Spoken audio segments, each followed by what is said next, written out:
alhamdulillah, selawat kepada Rasulullah, Allahumma sholli ala sayyidina Muhammad.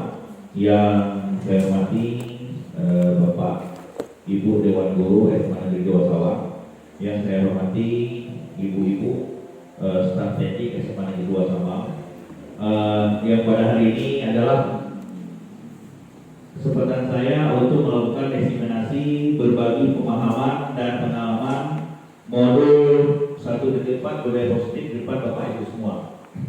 Kegiatan ini dilakukan merupakan salah satu tugas yang harus dibuat oleh setiap guru penggerak di aksi nyata.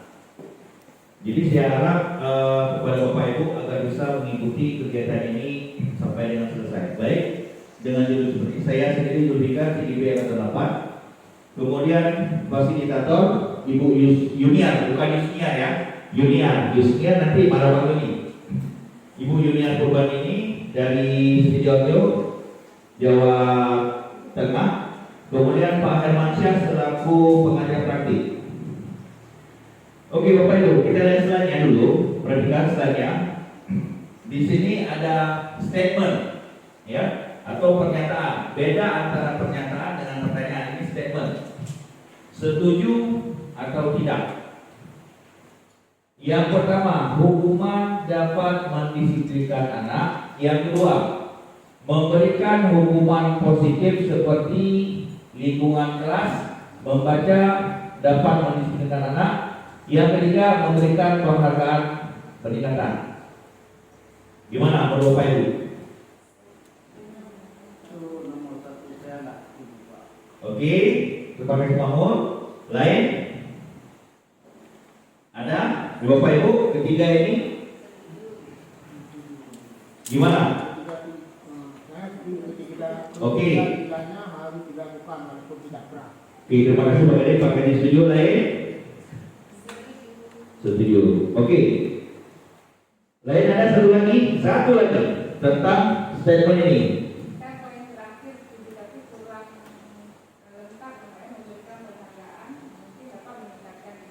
Iya. Oke, terima kasih. Nah, sekarang kita lihat refleksinya. Tadi Pak Mur kurang setuju. Yang pertama kita lihat ya, hukuman dapat mendisiplinkan anak. Nah, Pak Mur, coba saya minta pendapat yang berapa? Yang pertama karena banyak cara lain yang memang sebelum kita mengajukan kepada hukuman, tapi kan banyak cara-cara lain, apa dengan reward, apa dengan ujian atau lain-lain sebelum kita masukin tahap hukuman. Terima kasih Pak Mur, bagus sekali. Pak Khairi, Pak Khairi, gimana? Tadi Pak Khairi setuju. Alasannya apa? Kita refleksi sekarang. Karena dengan disiplin membuat efek jerah. Jadi kan banyak kejadian di mana saja dengan apa tadi disiplin dengan hukuman. Misalnya polisi telat masuk kantor disuruh push up oleh komandannya, besoknya disiplin. Anak-anak kita telat datang sekolah, bersihkan misi atau ada sesuatu tindakan, bisa disiplin. Itu pengalaman kita waktu MPLS juga demikian. Ada yang pulang, besoknya kita berikan hukuman. Selanjutnya disiplin. Jadi lebih teringat, lebih tertanam di otaknya. Kalau terutama tingkat SMP atau SMA memberikan suatu hukuman walaupun tidak berat. Oke, terima kasih Pak Gadi. Oke, kita lihat lagi tadi yang pertama, setuju atau tidak. Nah di sini, jadi tadi kan sudah ada dua orang guru memberikan pendapatnya terkait yang mana dari yang ini hukuman dapat mendisiplinkan. Pak Mul mengatakan kurang setuju dikarenakan bisa membuat biasa kita singkat, membuat anak-anak itu nanti merasa dia terintimidasi atau apa dengan hukuman. Kemudian Pak Kali tadi menyatakan setuju karena dengan memberikan hukuman itu bisa menjadi efek jerah. Oke Bapak Ibu, sebenarnya terkait hal ini semua, kalau kita katakan hukuman, sekarang memang masih menjadi tenagannya. Hukuman, kalau guru memberikan hukuman ke siswa sebenarnya bukan hukuman, itu konsekuensi. Kalau kita berbicara hukuman lain lagi. Contoh misalnya, kita di apa namanya mengendarai Honda, kan gitu, ada peraturan kita tidak pakai helm, ditangkap itu hukuman melanggar. Nah, tetapi inilah konsekuensi.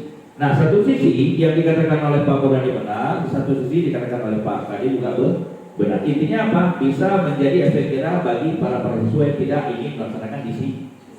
Disiplin adalah satu-satunya kunci untuk membuat anak-anak itu bisa lebih giat dan bisa lebih meningkatkan ilmunya dalam belajar. Oke, kita lihat. Nah, Bapak Ibu, coba perhatikan. Ini ada sebuah cerita. Anda dan teman Anda akan melakukan kegiatan. Cobalah. Jadi nama kegiatannya cobalah. Ya, Anda adalah A. Tugas Anda adalah mengepalkan tangan. Tahu nggak mengepalkan tangan gimana? Peregang. Menyampaikan peregang buku. Kan gitu. Coba Anda bayangkan bahwa Anda menyimpan sesuatu yang sangat berharga di dalam kepala tangan Anda. Anda perlu menjaga benda tersebut sekuat tenaga Anda karena begitu pentingnya untuk kehidupan Anda.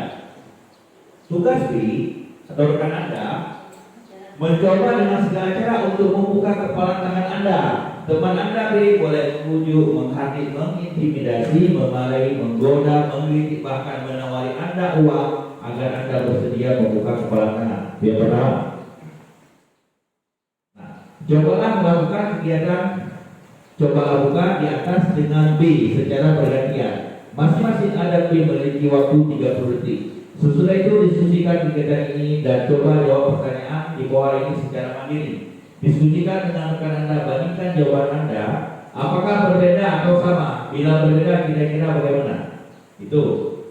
Kita lihat pertanyaannya. Ya. Apakah Anda atau B membuka kepala tangan Anda? Mengapa? Apa alasan Anda atau B membuka kepala tangan Anda? Apakah Anda atau B menutup kepala tangan Anda? Mengapa? Apa alasan menutup kepala tangan Anda? Dalam kegiatan ini sesungguhnya siapa yang mengendali atau kontrol untuk membuka atau menutup kepala tangan? Kira-kira bagaimana? Kalau pertanyaan seperti ini. Oke, kita lihat selanjutnya. Nah, begini kira-kira pertanyaannya.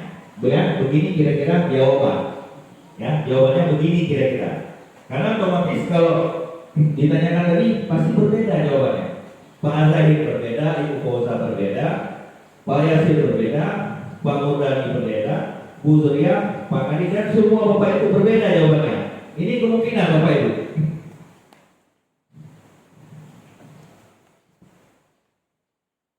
Oke. Pertanyaan pertama dan kedua bervariasi antara yang bersedia membuka dan yang tetap bertahan menutup kepala tangan. Pertanyaan ketiga, siapa yang sesungguhnya memegang kontrol? Yang menutup kepala tangan atau yang berusaha dengan segala cara untuk membuka kepala tangannya? Jawabannya tentu kita sendiri yang memegang kontrol atas kepala tangan kita. Apakah kita membuka atau menutup? Itu tergantung pada diri kita masing-masing sesuai dengan kebutuhan dasar kita saat ini. Itulah kira-kira kemungkinan jawaban. Intinya apa? Kalau menjadi seperti itu kan kita yang memegang kontrol. Lanjut. Nah, Bapak Ibu, tadi kita berbicara tentang kontrol.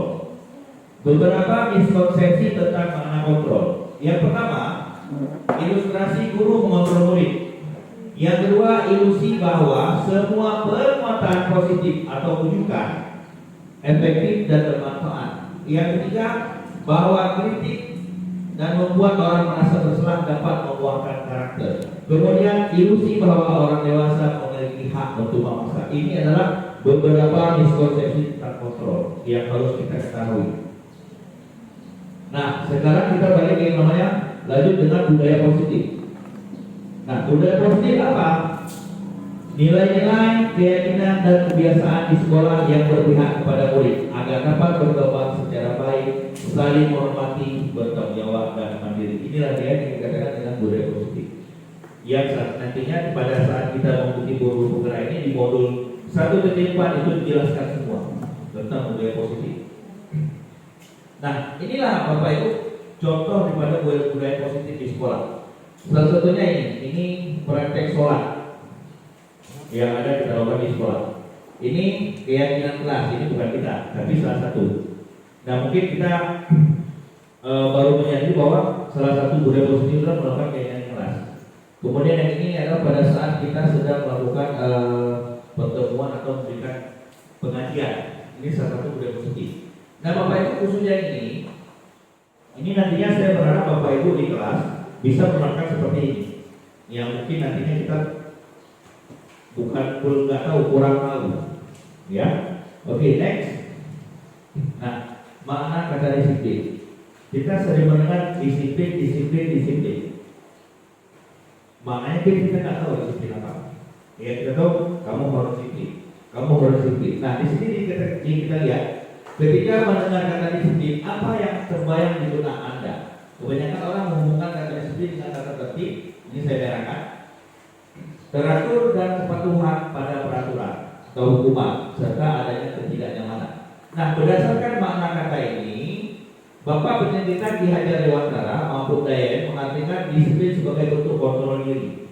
Itu menurut Ki Hajar Dewantara dan Dayen, yaitu belajar untuk kontrol diri agar dapat mencapai satu tujuan mulia. Tujuan mulia di sini mengacu pada nilai atau prinsip mulia yang diatur seseorang.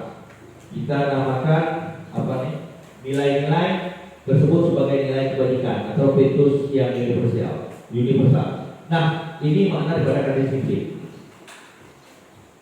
Nah, Bapak Ibu, lanjut ke nilai kebajikan. Nilai kebajikan adalah sifat positif manusia yang merupakan tujuan mulia yang ingin dicapai setiap individu. Kemudian kita lihat, yang pertama ada yang namanya profil pelajar Pancasila. Ada 1, 2, 3, 4, 5, 6. Yang pertama, beriman bertakwa kepada Tuhan Yang Maha Esa dan berakhlak mulia, kemudian mandiri, bernalar kritis, berkebijakan global, bergotong royong dan kreatif. Nah, ini kira-kira apa sih maksudnya? Ada yang tahu? Ini apa ini? Apakah tema atau apa dari profil pelajar Pancasila? Siapa yang tahu? Atau dimensi? Gimana Bapak Ibu? Beriman, bertakwa, mandiri, bernalar kritis, berkebijakan global, bergotong royong, kreatif. Ini tergolong ke dalam apanya profil pelajar Pancasila?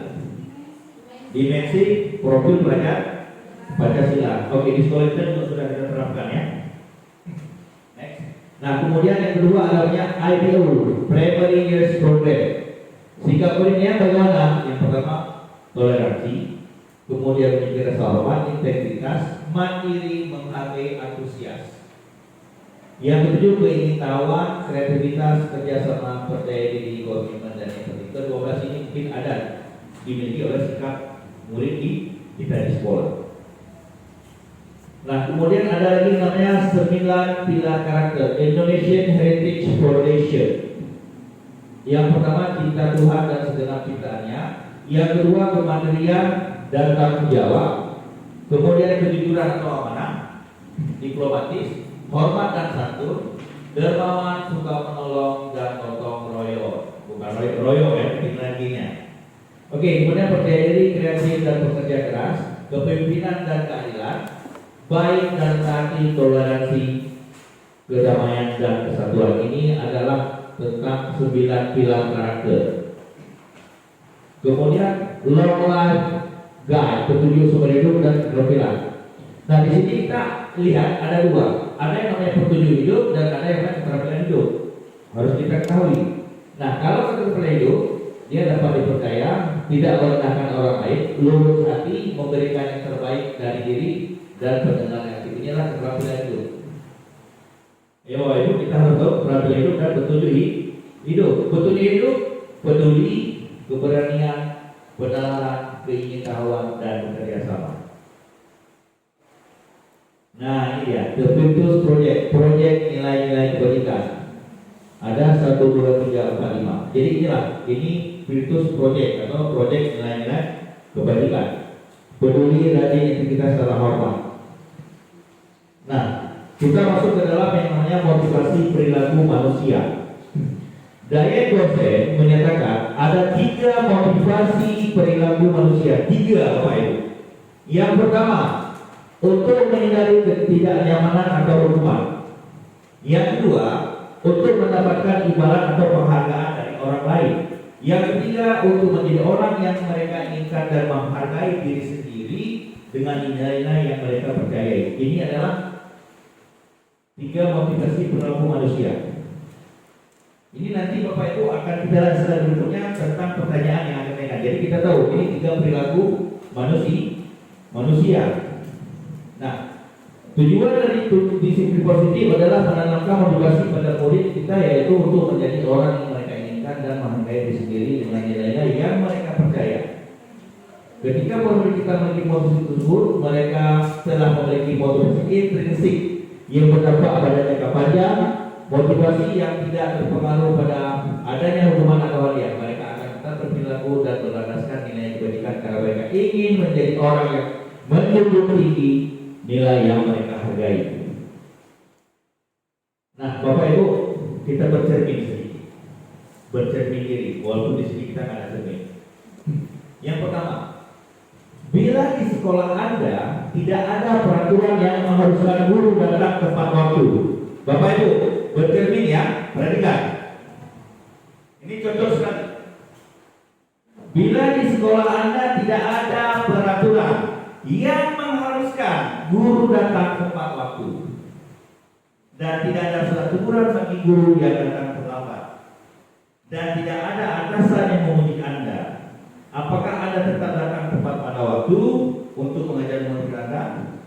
Tentukan pilihan jawaban sesuai dengan 3 perilaku manusia. Nah, mana perilaku manusia? Saya baca listanya. Nah, ini dia. Ini kan perilaku. Ini perilaku ya.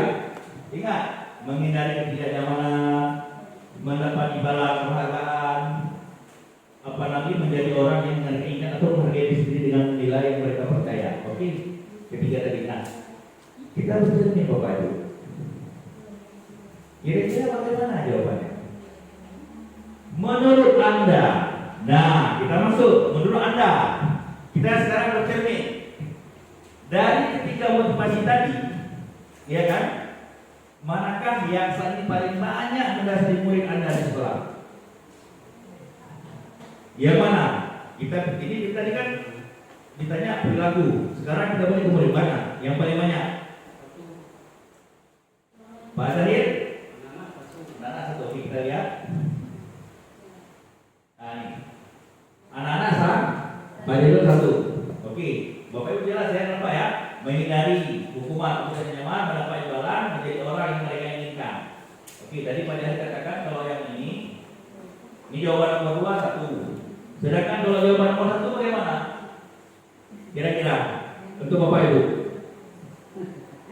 Oke, kita tahu jawabannya masing-masing. Oke, kalau siswa tadi Pak Jahir mengatakan 1, lainnya rata-rata sah. 1, kalau perilaku manusia. Kalau ada kasus seperti ini, pasti mereka itu menghindari ketidaknyamanan atau menghindari hukuman. Tapi kalau kita mungkin bukan, tapi ada juga kita 1 atau tidak atau 3. Oke, next Bapak Ibu. Nah, kita berbicara keyakinan kelas. Tadi ada slide yang saya tampilkan tentang model positif. Ada siswa yang sholat, ada lagi pengajian, ada yang lagi tempel apa yang di papan. Nah, sekarang mengapa keyakinan kelas tidak peraturan kelas saja? Ini menjadi tanda tanya. Mungkin Bapak Ibu baru tahu kenapa ada keyakinan kelas. Kan seperti itu. Baru tahu ya keyakinan kelas. Beda keyakinan kelas dengan peraturan kelas. Perhatikan. Kalau keyakinan kelas akan lebih memotivasi seseorang dari dalam keyakinan kelas. Kemudian seseorang lebih tergerak dan bersemangat untuk menjalankan keyakinannya, ya. Sedangkan peraturan tidak lebih hanya sekedar mengikuti serangkaian peraturan tertulis dan amanat. Benar. Kemudian murid-murid pun demikian, mereka perlu mendengarkan dan memahami arti sesungguhnya tentang peraturan etika, nilai-nilai kebajikan, nilai potensi tersebut, apa tujuan utamanya, dan menjadi tidak tertarik atau takut sehingga hanya sekedar mengikuti serangkaian peraturan yang mengatur mereka tanpa memahami tujuan. Itulah dia. Oke Bapak Ibu, sekarang kita masuk ke 5 kebutuhan dasar manusia. Nah, setiap manusia itu dia punya 5 yang namanya kebutuhan dasar. Bukan 4 sehat 5 sempurna ya, beda. Ingat, bukan 4 sehat 5 sempurna. Tapi perhatikan. Yang pertama ada yang namanya penugasan. Yang kedua ada kasih sayang dan rasa diterima. Yang ketiga kebebasan, kemudian kesenangan. Yang terakhir adalah bertahan hidup. Ini adalah 5 kebutuhan dasar manusia yang harus dipenuhi. Kita lihat kebutuhan dasar bertahan hidup. Apa sih? Bagaimana dikatakan kebutuhan bertahan hidup? Di sini kita lihat kebutuhan yang bersifat fisiologis atau bertahan hidup, misalnya kesehatan, rumah atau makanan. Itu. Yang kedua, kasih sayang dan rasa diterima. Nah, kebutuhan ini dan 3 kebutuhan berikutnya adalah kebutuhan psikologis. Kebutuhan untuk disayangi dan diterima meliputi kebutuhan dan hubungan dan koneksi sosial. Kebutuhan untuk memberi dan menerima kasih sayang dan kebutuhan untuk merasa menjadi suatu bagian dari sebuah kelompok. Ini kebutuhan yang nomor 2. Nah, kita lihat kebutuhan yang ketiga, penguasaan. Maksudnya kebutuhan pengakuan atas kemampuan. Di sini maksudnya kebutuhan ini meliputi keinginan untuk dianggap berharga. Kemudian bisa membuat perbedaan, bisa membuat pencapaian kompeten diakui, dihormati. Ini meliputi self-esteem dan keinginan untuk meninggalkan pengaruh. Yang keempat, kebebasan, kebutuhan akan pilihan. Kita tentunya sebagai manusia perlu yang namanya kebebasan, kan? Perhatikan, kebutuhan untuk bebas adalah kebutuhan akan kemandirian, otonomi, memiliki pilihan dan mampu mengendalikan arah hidup seseorang. Anak-anak dengan kebutuhan kebebasan yang tinggi menginginkan pilihan. Mereka perlu banyak bergerak, suka mencoba-coba, tidak terlalu terpengaruh orang-orang lain, dan senang mencoba hal-hal yang menarik. Ini maksudnya kebebasan. Yang terakhir, kesenangan. Kebutuhan akan kesenangan adalah kebutuhan untuk mencari kesenangan, bermain, tertawa. Bayangkan hidup tanpa adanya kenikmatan atau kesenangan apapun. Coba bayangkan, 1 detik aja. Bagaimana hidup tanpa kesenangan? Apa yang terjadi? Sudah pasti menyedihkan. Anak-anak dengan kebutuhan dasar kesenangan yang tinggi biasanya ingin menikmati apa yang dilakukan. Mereka juga bisa berkonsentrasi tinggi saat mengerjakan hal yang disenangi. Nah, Bapak Ibu, tadi kita sudah berbicara tentang 5 kebutuhan dasar manusia. Ya, sekarang kita masuk ke namanya restitusi. Ini banyak sekali istilah dalam buku penggerak Bapak Ibu. Saya yang baru ikut hampir 2 bulan banyak mendapatkan ilmu. Ada yang budaya positif, ada yang prakasa perubahan. Sekarang kita masuk yang namanya restitusi. Sebuah cara menanamkan disiplin positif pada anak, ini namanya restitusi. Nah, untuk lebih jelas, what is restitution? Apa itu restitusi? Perhatikan, restitusi adalah proses menciptakan kondisi bagi murid untuk memperbaiki kesalahan mereka sehingga mereka bisa kembali pada kelompok mereka dengan karakter yang lebih kuat. Ini restitusi. Nah, ciri-ciri restitusi yang membedakan dengan program disiplin lainnya, yaitu kita kan tahu ada disiplin, ada restitusi. Nah, apa ciri-ciri yang membedakan antara restitusi dengan program disiplin lainnya? Restitusi bukan untuk menembus kesalahan, namun untuk belajar dari kesalahan. Itu restitusi. Yang kedua, restitusi adalah tawaran, bukan paksaan. Ya, restitusi adalah tawaran, bukan paksaan. Kemudian, restitusi menuntut untuk melihat ke dalam diri. Dan kemudian restitusi mencari kebutuhan dasar yang mendasari tindakan. Itulah yang membedakan antara restitusi dengan program disiplin. Nah, Bapak Ibu, di dalam restitusi ini ada yang namanya restitusi 5 posisi kontrol. Yang pertama ada namanya penghukum. Ya, maksudnya bagaimana penghukum? Nah, perhatikan, seorang penghukum bisa menggunakan hukuman fisik maupun verbal. Orang-orang yang menyalahkan posisi penghukum senantiasa mengatakan bahwa sekolah memerlukan sistem atau alat yang dapat lebih menekankan murid lebih dalam lagi. Nah, ini posisi penghukum. Bapak Ibu perhatikan ya, ada resolusi 5 posisi kontrol. Nanti kita lihat kelima-limanya. Bapak Ibu masuk di mana? Itu yang perlu Bapak Ibu tahu. Yang kedua, membuat merasa bersalah. Maksudnya gimana? Pada posisi ini biasanya guru akan bersuara lebih lembut. Nah, biasanya bersuara lebih lembut itu Bapak Ibu atau Bapak? Ibu. Bapak juga ada. Oke. Pembuat rasa bersalah akan menggunakan keheningan yang membuat orang lain merasa tidak nyaman, bersalah atau rendah diri. Nah, dua dulu Bapak Ibu. Kalau penghukum, contohnya mungkin tadi seperti Pak Kadis pernah katakan, misalnya yang disiplin telat, dia kan melakukan hukuman fisik, itu penghukum, posisinya sebagai penghukum. Nah, kalau pembuat merasa bersalah mungkin begini, ada yang kasih contoh nggak? Pembuat merasa bersalah bagaimana? Di sini kan dijelaskan pada posisi ini biasanya guru akan bersuara lebih lembut, kan gitu, bukan marah, kamu ini salah, bukan, tapi posisi lebih lembut. Pembuat rasa bersalah akan menggunakan keheningan. Jadi dia menggunakan keheningan yang membuat orang merasa tidak nyaman, bersalah atau rendah diri. Ya, ini pembuat merasa bersalah. Tahu nggak kayak mana? Contohnya gimana? Tahu? Bapak Ibu? Gimana? Bu Fauza? Coba.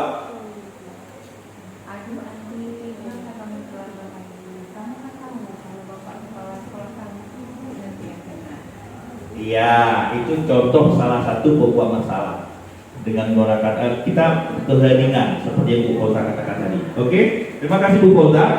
Kemudian ini kan dua baru. Kita yang ketiga, nah teman, posisi sebagai teman. Tadi kan penghukum, pembuat rasa bersalah, kemudian posisi sebagai teman. Nah, guru pada posisi ini tidak akan menyakiti murid, namun akan tetap berupaya mengontrol murid melalui persuasi. Persuasi yang bagaimana? Ada yang tahu kira-kira persuasi? Lebih membujuk, ya. Kemudian posisi teman pada guru bisa negatif atau positif.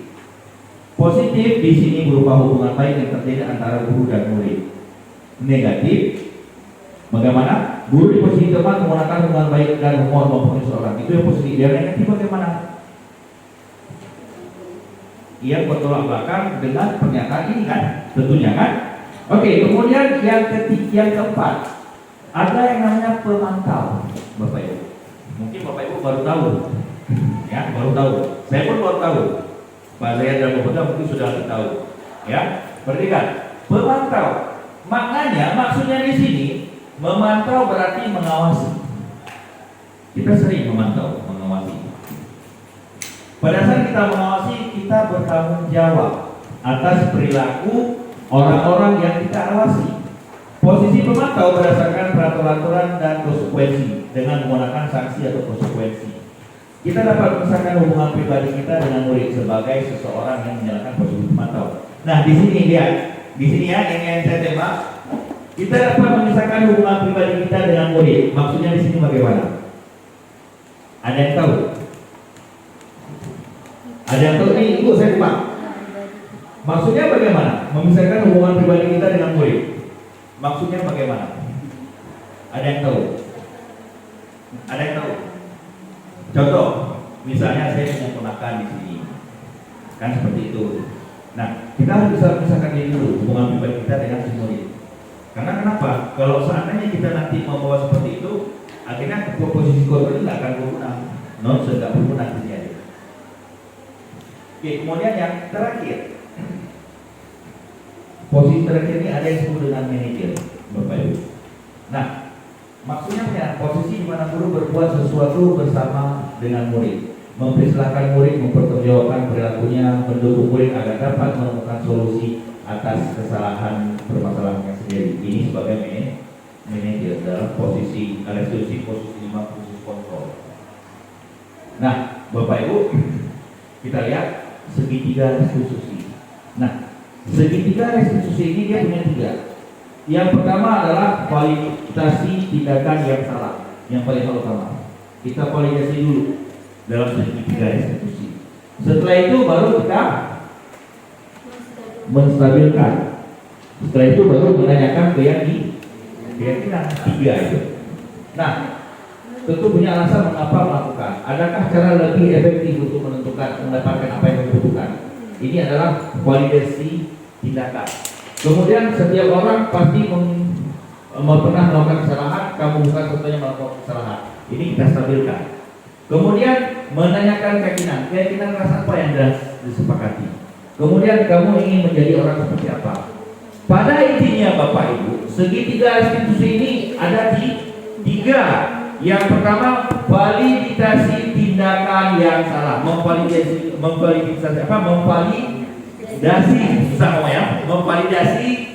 tindakan. Itu yang pertama. Yang kedua, menstabilkan identitas, stabilize the identity. Yang ketiga, menanyakan keyakinan. Jadi ketiga ini harus kita ketahui. Nah, seperti saya katakan, ini langkah-langkahnya Bapak Ibu, ya. Tadi stabilize the identity, validate the behavior, kemudian seek the belief. Ini langkah-langkahnya ya. Ini kan, maaf. Nah, ini langkah-langkahnya misalnya. Langkah-langkahnya 3, mana? Ini dia. Ketiga langkah restitusi yang dilakukan. Nah, Bapak Ibu, sekarang akan saya putar video restitusi. Ya, kita lihat.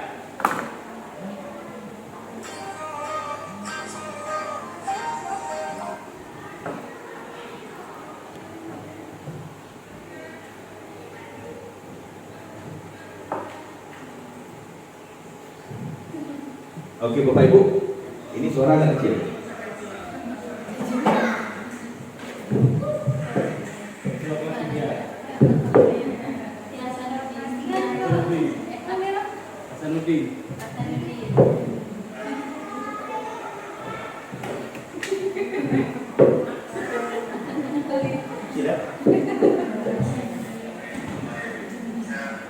Suaranya agak kecil.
Oke.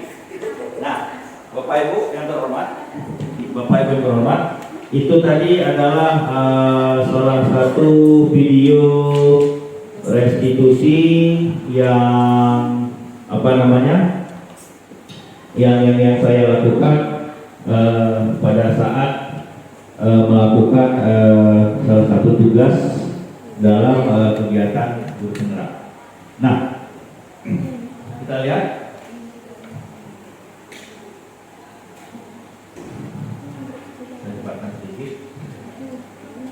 Jadi tadi kan ada restitusi 5 posisi kontrol. Nah,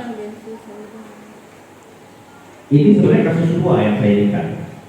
Ada 2 kasus, nanti akan saya perlihatkan kasus yang kedua.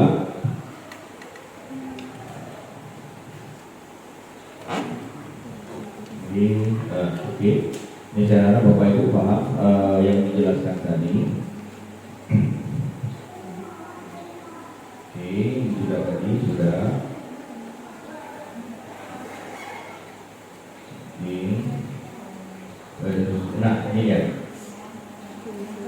Nah, tadi kan restitusi 5 posisi kontrol. Video tadi, di video tadi Bapak Ibu kan sudah melihat, ya kan, sudah melihat sebuah video singkat antara siswa dengan murid. Itu murid kelas 3 yang sudah expired, ya, siswa kelas 3 yang sudah expired, namanya Hasanuddin, ya. Jadi, nah, kan tadi saya jelaskan restitusi di posisi apa? Restitusi 5 posisi kontrol, kan ada 5. Dari video tadi yang sudah Bapak Ibu nonton, masuk ke posisi mana dia? Apakah penghukum? Apakah pembuat rasa bersalah? Apakah sebagai teman? Apakah pemantau? Atau sebagai manajer? Yang video tadi Bapak Ibu, sebagai apa? Manajer. Coba Bu Cut, sebagai posisi apa? Manajer. Kenapa manajer? Coba jelaskan sedikit. Ini harus ada penjelasan kenapa manajer. Coba Bu Cut. Assalamualaikum warahmatullahi wabarakatuh. Berdiri Bu, biar berdiri aja. Coba Ibu berdiri. Oke. Yang lama coba berdiri. Coba mana? Posisi manajer ya tadi. Ya. Ya Pak, posisi yang tadi kita nonton siswa tersebut berarti posisinya Bapak sebagai manajer, karena dimana dia kita sebagai guru tuh mampu membuat sesuatu bersama dengan murid, terus mempersilahkan murid masuk dan terus mengayomi murid dan menasehatinya, gitu Pak. Oh gitu. Saya perlu satu lagi. Kira-kira siapa? Yang kasih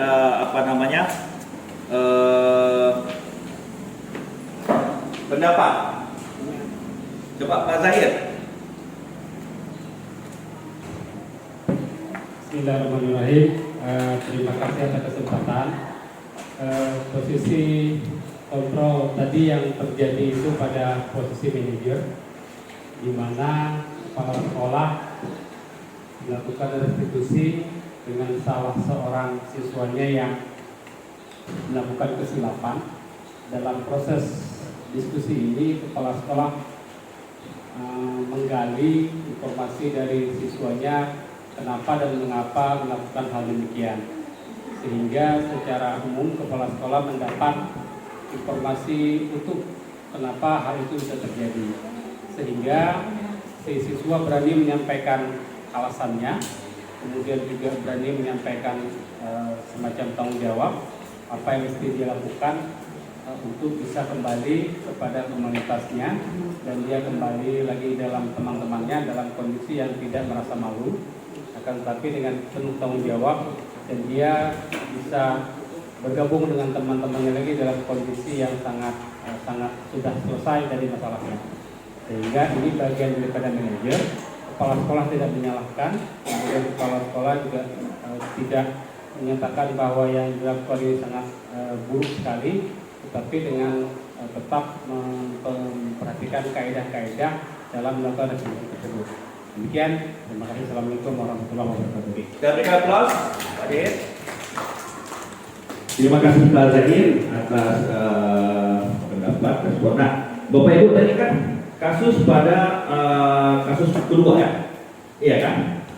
Nah sekarang akan saya putar yang kasus 1, ya kasus 1. Di mana perbedaannya? Kita lihat.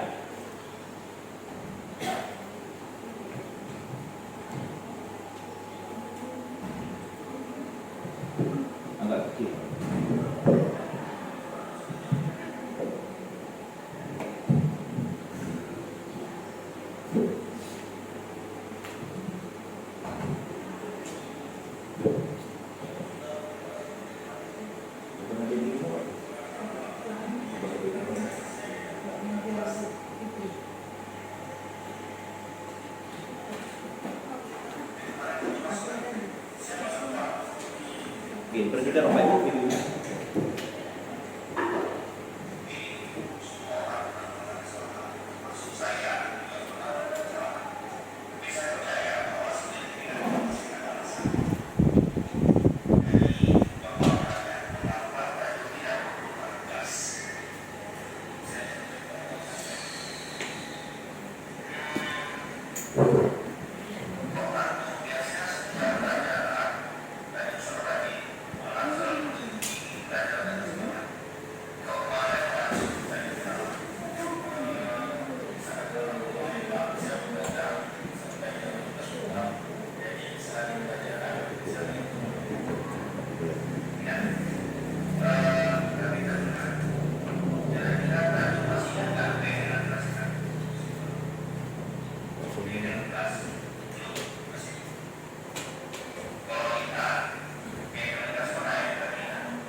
Oke.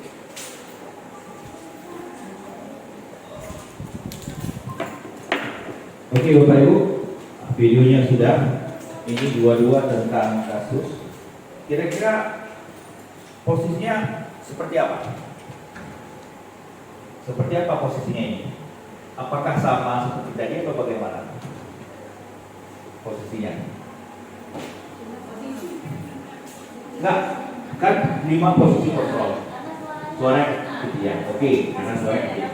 Kasusnya nggak dengar. Nah, sedikit ini tentu juga sebagai manajer, karena dia memberikan penjelasan, kemudian arahan kepada murid tentang kesalahan yang dia lakukan. Nah, sekarang begini Bapak Ibu, saya kepinginnya kan, coba kita praktekkan. Kita praktek ya, kita mau praktek sekarang. Nah, prakteknya bagaimana? Praktek apa Pak? Kan gitu. Tadi 5 posisi kontrolnya.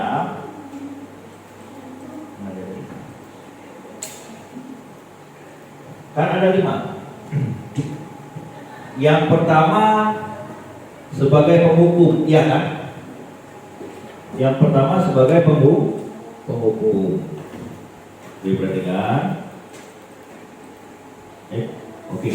Sebagai penghukum, restitusi 5 posisi kontrol sebagai penghukum. Kemudian sebagai pembuat merasa bersalah. Kemudian sebagai teman. Kemudian sebagai apalagi yang keempat sebagai pemantau. Yang kelima sebagai manajer. Nah, kita sudah melihat sebagai manajer, kan begitu. Nah, sekarang coba kita praktek posisi sebagai penghukum. Saya mau 2 orang. Kita bergiliran. Jadi kan prakteknya sudah kan sebagai posisi manajer. Sekarang coba kita praktek Bapak Ibu ya. Jadi tahu posisi penghukum bagaimana? Oh seperti ini. Posisi pembuat merasa bersalah bagaimana? Oh seperti ini. Jadi tahu kita Bapak Ibu. Ya berbeda. Nah, saya butuh 2 orang. Satu sebagai guru, satu sebagai murid. Siapa mau kesediaannya? Coba Pak Kade berperan sebagai guru. Kemudian Ibu Cut sebagai siswa. Ya, posisinya perhatikan. Coba Pak Kade ke depan dan Bu Cut. Nah, ini kita praktekkan langsung ya Bapak Ibu. Oh, seperti ini rupanya. Di sini Bu. Nah, perhatikan. Di sini Bu Cut. Nah, tadi kan sebagai posisi manajer kan. Sekarang kita posisinya ini Bapak Ibu. Posisinya sebagai penghukum. Kita praktekkan ya, posisi sebagai penghukum. Nah, di sini langsung live. Pak Kade sebagai guru, Ibu Cut sebagai siswa. Nah, bagaimana contoh posisi penghukum? Kita praktekkan dengan Pak Kade. Coba Pak Kade silakan.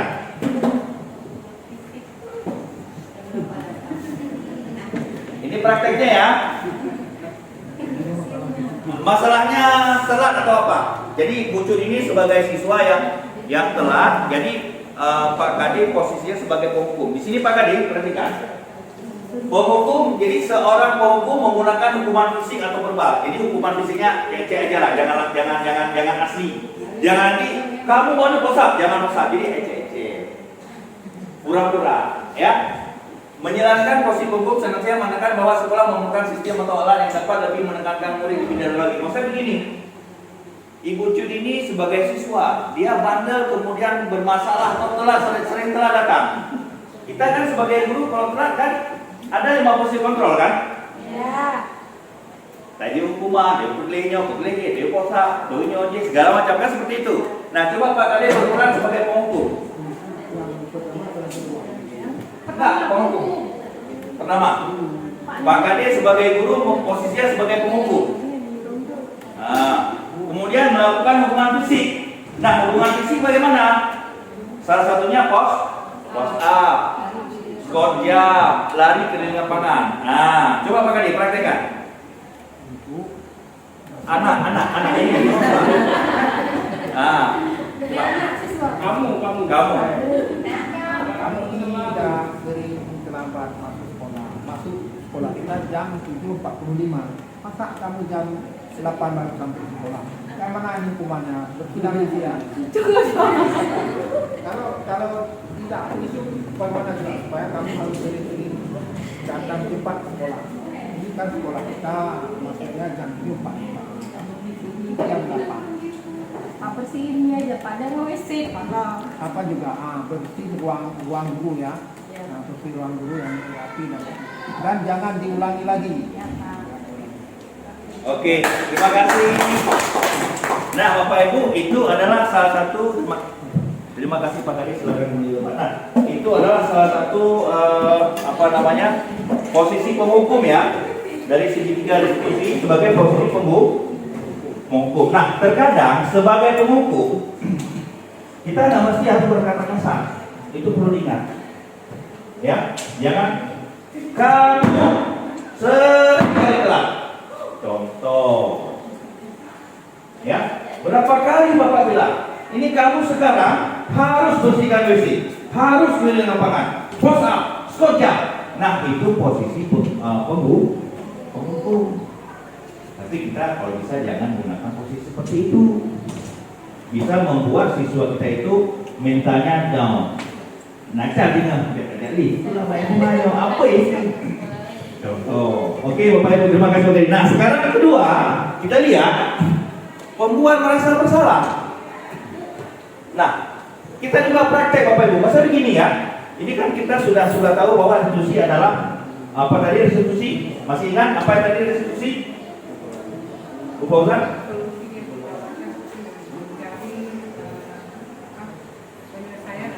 Ya. Solusi itu mencari penyelesaian atas sebuah masalah. Itu restitusi. Tadi sebagai manajer sudah keluar. Kemudian sebagai penghukum sudah. Sekarang sebagai pembuat merasa bersalah. Kita praktek juga Bapak Ibu. Maksudnya begini. Kenapa saya suruh praktek? Jadi nantinya Bapak Ibu apabila ada siswa yang telat, saya kan bisa nangkap. Misalnya begini, ada misalnya Ibu Nuriana mengajar, jangan kecil-kecil Bu. Beliau kecil-kecil. Misalnya Ibu Nuriana, datanglah si Abdullah misalnya. telat selalu, wah masuk. Tapi kan gitu, pasti itu keluar masa. Tapi bro, nah panggil, dia kan merasa bersalah. Gunakan semua protokol, yang mana mau digunakan? Sekarang saya butuh kesediaan Ibu Huria sama Ibu mana? Hah? Jangan Ibu Huria maju ke depan sama Ibu Syania. Nah, dua-dua A. Syania, Huria. Coba kita gunakan posisi merasa bersalah.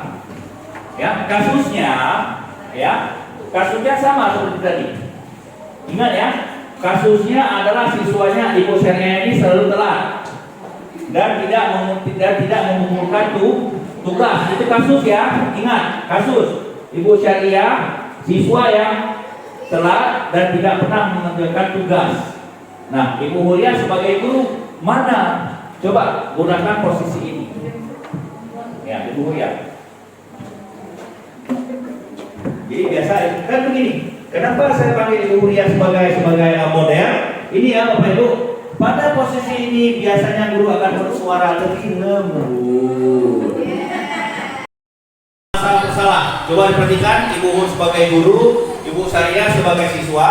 Kasusnya adalah Ibu Syariah siswa yang sering telat, siswi yang sering telat dan tidak pernah mengumpulkan tugas. Oke. Silakan Ibu.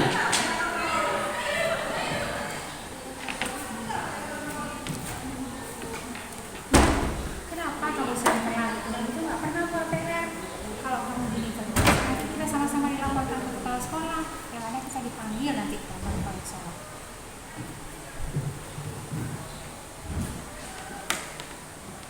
Maaf Bu, saya minta maaf. Lain kali saya nggak akan mengulangi lagi. Ya, jangan dipanggil ya. Oke, close. Oke, terima kasih Ibu Huria. Itulah tadi posisi merasa bersalah ya. Sudah 3 posisi. Nah, kita lihat posisi yang ketiga. Nah, posisi sebagai teman Bapak Ibu.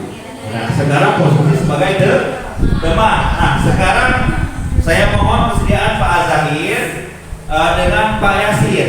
Nah, Pak Azahir sebagai guru, Pak Yasir sebagai siswa. Kasusnya begini. Pak Azahir adalah seorang guru olahraga, sedangkan Pak Yasir siswa yang tidak pernah mau berolahraga. Ya, itu kasusnya. Silakan Pak Yasir.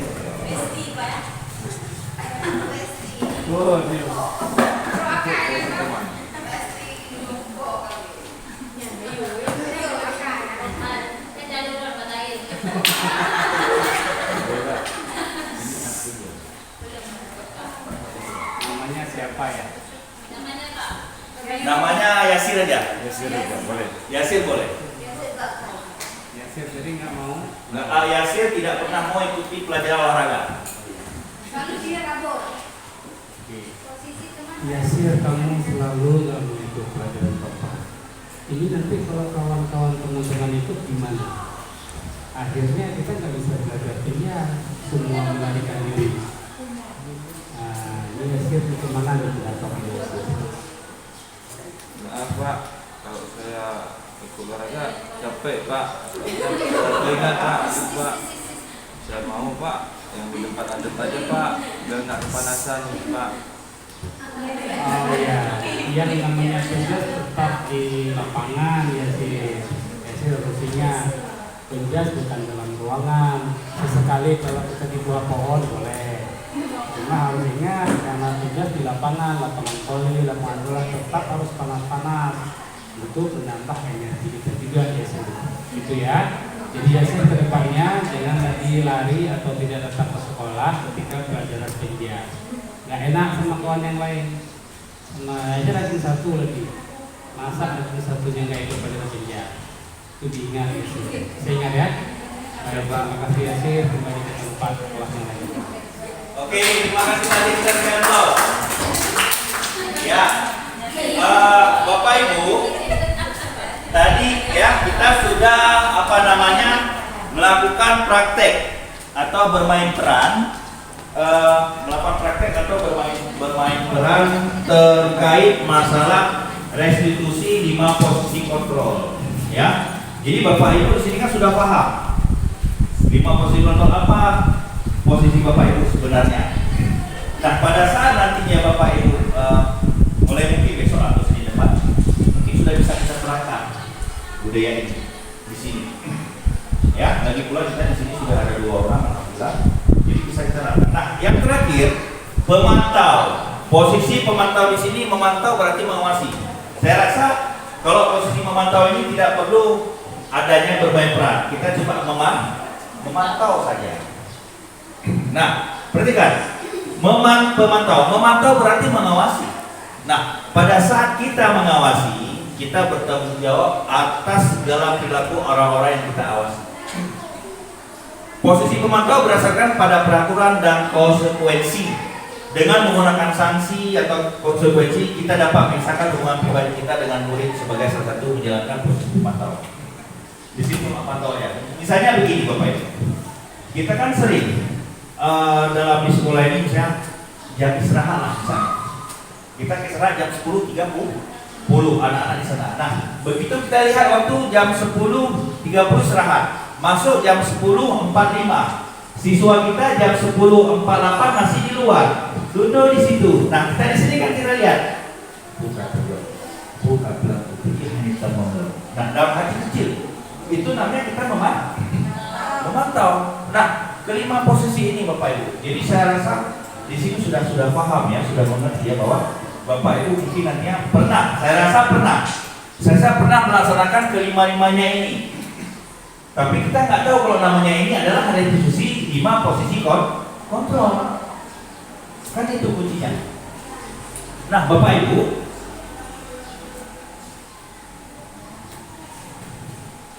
diperhatikan. Setelah kita mengetahui semua materi pada hari ini nantinya saya berharap Bapak Ibu bisa menerapkan apa yang telah kita dapatkan pada diseminasi kali ini di sini. Itu sangat perlu. Kenapa seperti itu yang saya katakan? Karena ini bisa mengubah mindset siswa kita ke depan. Dan lagi pula ini kan sedang digaungkan masalah yang namanya kurikulum merdeka. Yang mana di dalam kurikulum merdeka itu kan salah satunya adalah harus berpihak pada murid. Nah, berpihak pada murid dia ada aturan, ada rambu-rambu yang harus kita ikuti, nggak langsung. Jadi seperti itu Bapak Ibu. Nah, berhubung kita juga sudah menerapkan dan saya juga sudah menjelaskan terkait masalah berbagi pengalaman, pemahaman modul 1 depan budaya positif. Nah, saya ulangi Bapak Ibu, dalam budaya positif itu banyak sekali yang kita dapatkan. Salah satunya adalah membuat keyakinan kelas. Kemudian ada lagi disiplin dan posisi kontrol di situ di dalamnya. Dan tidak kalah menarik terkait masalah restitusi atau segitiga restitusi. Di mana dalam restitusi itu adalah ada 5 posisi kontrol yang harus kita pahami bagi kita sebagai seorang pendidik. Apa saja? Yang pertama tadi sebagai pemukul, sebagai pembuat merasa bersalah, sebagai teman, sebagai pemantau dan sebagai manajer. Ini yang perlu. Kemudian lagi Bapak Ibu terkait masalah restitusi itu ada yang namanya segitiga ciri-cirinya. Yang pertama apa tadi? Validasi, stabilkan, menanyakan keyakinan. 3 itu ciri-cirinya tentang restitusi. Oke Bapak Ibu, demikian yang bisa saya sampaikan pada diseminasi berbagai pengalaman dan pemahaman dan pengalaman modul 1 depan positif di hadapan Bapak Ibu semua. Semoga apa yang telah saya sampaikan terkait diseminasi ini bisa menjadi sebuah ilmu, pengetahuan dan informasi yang sangat berharga bagi Bapak Ibu. Terima kasih, saya selaku calon guru penggerak angkatan 8 Aceh Utara bisa berdiri di sini di hadapan Bapak Ibu. Sekali lagi terima kasih banyak kawan-kawan semua yang telah mengikuti acara ini sehingga acara ini berhasil. Lebih kurang saya mohon maaf. Billahi taufiq. Wassalamualaikum warahmatullahi wabarakatuh. Applause untuk kita semua Bapak Ibu.